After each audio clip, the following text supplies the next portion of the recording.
Hello, as we get started in this class, I want to do a brief overview of how to use the quizzes in Revel.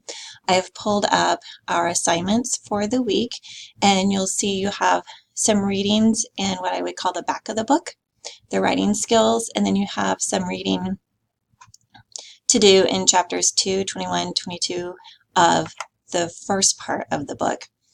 After you do your readings, you need to take a quiz. I want to show you what that looks like. When you click on your textbook, you'll see Welcome Back in your name.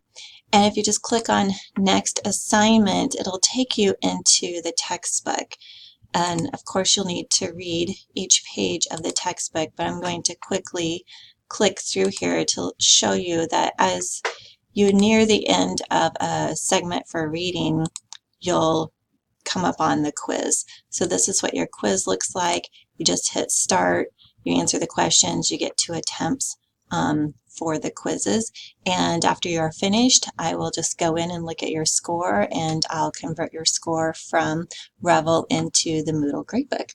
So let me know if you have any questions about how to access the quizzes for our class. Thank you.